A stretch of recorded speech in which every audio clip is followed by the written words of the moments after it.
Assembly ఎన్నికల్లో TVK party అతిపెద్ద పార్టీగా అవతరించి అధికారం దిశగా అడుగులు వేస్తున్న శుభవేళ విజయ్ నివాసంలో సందడి నెలకొంది. తిరుమల శ్రీవారిని దర్శించుకున్న నటి త్రిష నేరుగా విజయ్ ఇంటికి చేరుకున్నారు.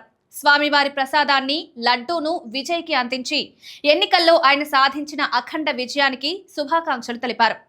దైవాశీస్సులతో రాజకీయాల్లో విజయ్ మరిన్ని శిఖరాలు అధిరోహించాలని ఆమె కోరుకున్నారు. అయితే విజయ్ ని హీరోగా నిలబెట్టింది ఆయన మేనిఫెస్టో అని చాలా మంది సీనియర్ విశ్లేషకులు కూడా అంటున్నారు. 50 ఏళ్లుగా డిఎంకే అన్నా డిఎంకేకి అధికారం ఇచ్చారు. ఈసారి విజయ్ కు అవకాశం ఇద్దామని ప్రజలు విజయ్ కి పట్టం కట్టారు. మరి విజయ్ ప్రకటించిన మేనిఫెస్టో జనాలకి ఏది నచ్చింది అనేది చూస్తే 60 ఏళ్ల వయసులోపున్న మహిళలకు నెలకు 2500 చొప్పున ఇస్తామని ప్రకటించారు.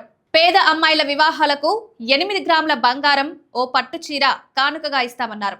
5 ఎకరాల కంటే తక్కువ భూమి ఉన్న రైతుల వ్యవసాయ రుణాలను మాఫీ చేస్తామన్నారు. స్వయం సహాయక బృందాలకు 5 లక్షల రూపాయల వడ్డీ లేని రుణాలు, ప్రభుత్వం ఎయిడెడ్ పాఠశాలల్లో డ్రాప్ అవుట్లను నిర్మూలించేందుకు విద్యార్థుల తల్లులకు ఏడాదికి 15,000 ఆర్థిక సహాయం ఇస్తామన్నారు.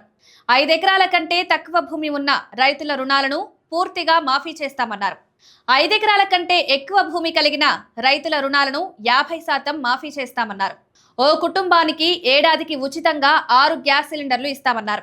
నిరుద్యోగులకు నెలకు 4,000 రూపాయల ఆర్థిక సహాయం ఇస్తామన్నారు. కొత్తగా 5 లక్షల ప్రభుత్వ ఉద్యోగాలు తీస్తామన్నారు.